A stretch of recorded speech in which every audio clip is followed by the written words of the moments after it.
My name's Mike. I'm a 45-year-old divorced single guy, working as a contract employee at a real estate company. That's my status in a nutshell. When I put it into words like that, I don't sound like much, but my colleagues don't seem to think too poorly of me. However, my immediate boss, Karen, seems to dislike me. She's a young, beautiful career woman, seemingly in her early 30s, which makes her a whole decade younger than me. She's about to marry her handsome, elite boyfriend, and she really seems to have it all. From her perspective, I guess a guy like me who isn't getting ahead must be incomprehensible.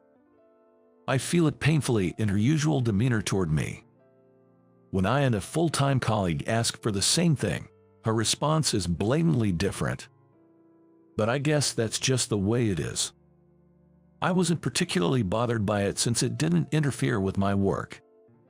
But then, one day, something happened. What exactly did you learn in college? Karen's harsh attitude wasn't only towards me. She was tough on those who weren't performing well and the new hires, especially the young women. That day, she was scolding a new employee, Emily. While hitting Emily's desk repeatedly with documents, Karen yelled, "Do you even care about your job making such basic mistakes? I'm sorry, but I did it the way I was instructed to. Making excuses. That's pretty bold for a newbie." Karen's shouting filled the entire office floor. Don't think just because you're young you can get away with anything. I don't think that. Maybe she was in a bad mood today. Her words seemed harsher than usual, and it was uncomfortable to listen to. Seeing Emily about to cry, I felt sorry for her and stood up to block Karen's view. I was already disliked by Karen. I wasn't scared of her in the least. Do you really need to be so harsh? Emily is a new employee. It's a manager's job to explain things properly, isn't it? Karen snorted at me, defending my colleague. That's none of your business. It is my business. Emily is on the same team. Then you are complicit. How are you going to take responsibility for this mistake? Karen threw the documents at me. It was a contract and estimate that Emily apparently had made following Karen's instructions. I looked at the documents closely. Is something wrong with them? Karen let out an exaggerated sigh. This is the problem, you see. Contract employees just don't get it. The phrasing in the earnest money section of the contract is odd, isn't it? And the commission calculation is wrong. Is it this part here? When the other party commences the execution of the main contract, is that right?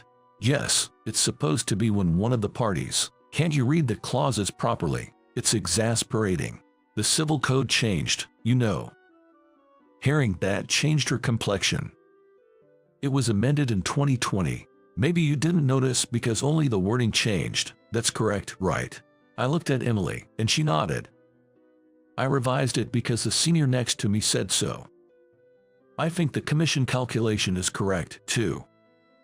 For a $40,000 deal, isn't it 3% plus $600? It's 4% plus $200 for anything over $40,000, so it's not a mistake. Upon hearing those words, Karen froze. There were snickers coming from the floor, barely concealed. Emily hasn't made any mistakes, has she, Karen? She said nothing. Emily spoke up hesitantly. I'm really okay, so, what do you mean it's okay? Are you trying to show you're not mad? Think you're being the bigger person? Karen's eyes sparked with a fierce flame again. It seemed she had been angered. She slammed the desk with force and stormed out. Did I just make things worse? Sorry, Emily. No, thank you for standing up for me. She got a bit of a telling off, but hopefully, that's the end of it. But it wasn't. Being corrected in front of everyone seemed to have really gotten under her skin. The next day, the subtle harassment started. It wasn't anything overt, just petty stuff that even high school girls wouldn't bother with. My chair was adjusted to its lowest setting. Tissues disappeared from my desk. My computer wallpaper was randomly changed. and I was somehow left off the happy hour attendance list. Each incident was trivial and didn't affect my work, but the accumulation made me jittery about what might come next. I wanted to yell "grow up," but the antagonist was a much younger woman who also happened to be my boss. I hesitated, of course. Today, I found mustard smeared inside the rim of my mug. If Emily hadn't made my tea and warned me it's a yellow mug, I would have had a mouthful. That was a close call. I'm so sorry about all this. Emily apologized. If you hadn't defended me that time, you wouldn't be going through this. It's my fault. She looked down, on the verge of tears. It's not your fault at all. In a way, it's for the best. I've never liked Karen's tyrannical ways, and I couldn't stand to watch a young person being yelled at for no good reason. I just couldn't ignore it. It's just some self-satisfaction for this old man, so don't you worry about it. I tried to play it cool in my own way. Emily looked surprised for a moment but then smiled. You're a good person, Mike. I'm often told I'm too accommodating. I said in a joking tone, and she gave a small laugh, looking into my eyes. From then on, Emily and I talked a lot. Despite the age difference, we clicked oddly well as the underdogs at work. Emily really is a good kid. Always serious about her work, with a desire to learn. She may not be as capable as Karen, but she has a charm that draws people in. It would be great if someone like her could become a leader. Every time I talked to her, that's how I felt. Meanwhile, Karen's petty harassment continued, but I got used to it and could let it roll off me. In fact, Karen seemed more frustrated with my resilience than anything. I really wished she would just get over it. One day, Karen was unusually energetic from the morning. I've got a big meeting with a client this afternoon, so I'll be out, she said with her eyes sparkling. I heard from a colleague that it was a big deal with the president coming in, and if the contract went through, it would mean big profits. It was a surefire promotion for Karen, so it made sense she was all in. Her personality might be problematic, but her professional skills were solid. There shouldn't be any issues. We sent her off with our best wishes. A few hours after Karen left, she contacted me. Hey Mike, can you come over here right now? What? Where are you at the moment, Karen? I'm at AB Construction, our business negotiation partner. Get over here now. Karen's voice was full of irritation, and with those words, the call ended. AB Construction is Karen's business negotiation partner. Why am I being called? Filled with questions and anxiety, I headed to AB Construction. My name is Karen. I work in a real estate company. I must say, being in my early 30s and already holding a position with responsibilities, I consider myself quite an elite in this company. In my personal life, I've never been without a man, and I'm currently engaged to a high-caliber, fantastic guy. My life is on a smooth sailing path. The only shadow cast is perhaps by my subordinates, especially a man named Mike. He's the biggest issue. At 45, he's still a contract employee and single. He's apparently divorced, and I'm sure it's because he was the problem. His work isn't bad, but he lacks initiative. Yet, he has the nerve to give me, of all people, advice and criticism. Just the other day, while I was coaching a new employee, he had the audacity to butt in and point out my mistake. Like poking at the corner of the box. He's exactly what you'd call a nuisance. It's infuriating that such a problematic middle-aged man dares to have an opinion. Anyways, it's clear to me that he's the cancer of our department. Yet, do you have an employee named Mike? The president of AB Construction, our mega project partner, mentioned his name out of the blue. I couldn't hide my surprise. Yes, he's a contract worker, but what about him? That contract worker, Mike. The president said with a smile and a nod.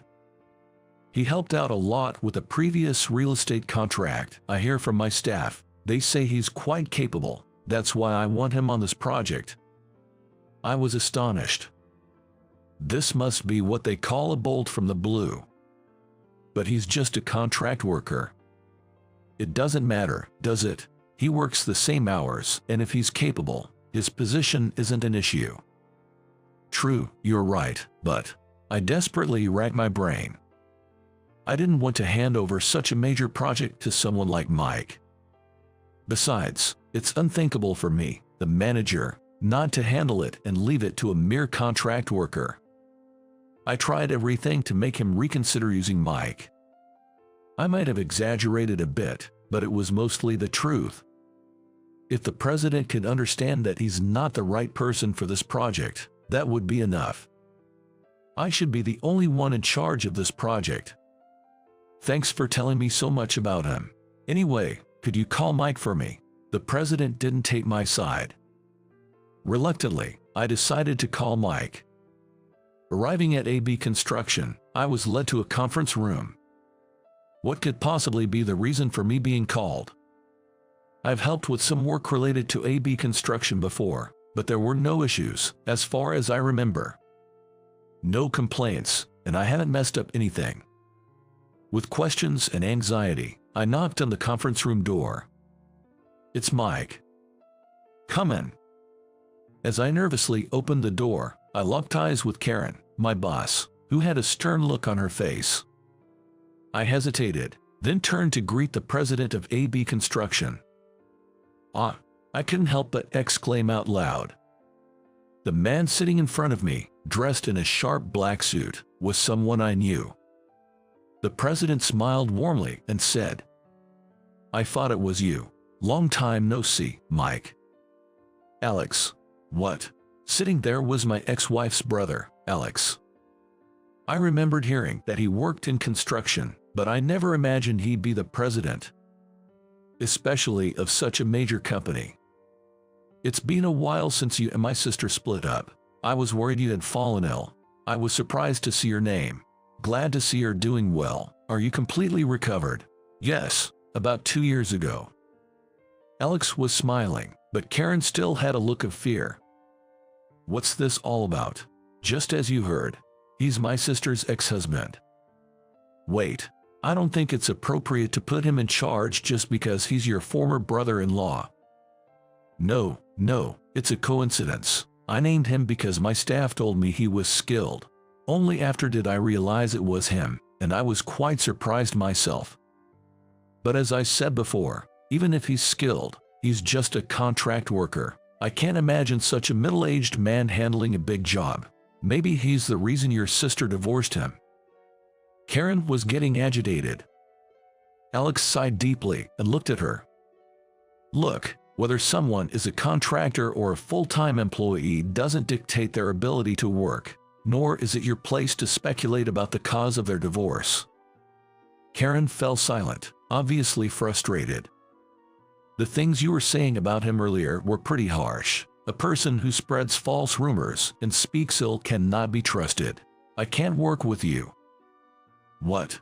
Karen, I'm sorry, but you're off the project. Her face turned pale. She looked like she was about to collapse, the blood draining from her face. Please wait, sir. This was probably her first stumble. Karen tried to defend herself, but Alex was cold. From here on, I'll discuss with Mike. You can leave. She left the room, looking defeated. I had never seen Karen with such an expression before. Afterward, Alex and I talked about many things, not just work. About what happened after my ex-wife and I divorced. We separated when I fell seriously ill. I had received a terminal diagnosis and didn't think I had long left. I couldn't bear to have her waste her youth on me. Luckily, we didn't have any children, and I convinced her to leave, though she was reluctant. It was a relief for me too, honestly. Eventually, I went into remission, and here I am, though I've gotten older. Being a contract employee is partly due to my circumstances. How's Jessica doing now? Well, suddenly, She's in the hospital right now. What? Since the divorce, I hadn't seen her. I was too consumed with my own illness to think of anything else. I was taken aback by Alex's words. Can I visit her in the hospital? When I asked Alex, he smiled sadly and said, My sister, she doesn't really remember much. What? Alex explained that after our divorce, my ex-wife had an accident, hit her head badly, and ended up with memory issues. She hardly remembers anyone except her parents and brother, with just a faint memory of time spent with her family. It might just be painful for you to see her. Despite his warning, I promised to visit her in the hospital the following Sunday. After wrapping up the business talk, I left AB Construction. On the train ride back to the office, I dreaded the potential backlash from Karen, but I was glad to have reconnected with my brother-in-law and to know that the acquisition of the major project was a result of my past work, unrelated to that reunion. Then, a few months later, I received the President's Award for securing the major deal and was promoted from a contract worker to a full-time employee, taking on a managerial position. My subordinate, Emily, has been excelling under my guidance and is now working vigorously. Karen, having been quite shaken by that day's events, surprisingly left the company. I heard a rumor that her fiancé broke it off and she became distrustful. People say that she's now living like a recluse at her parents' house. Oh, look at the time. I need to hurry and buy a cake for Jessica. Now, on my days off, I regularly visit the hospital. Not for my health. To see my ex-wife, who's admitted there. Of course, with her lost memory, she doesn't recognize me or recall the past when she sees my face. So now, I'm getting to know her all over again, this time as a friend. We get along well, just as we did when we were married. I've regained my health and secured a stable job. Now, I'm in a position to take care of her. Life is just beginning. I hurried to Jessica, imagining her enjoying the cake.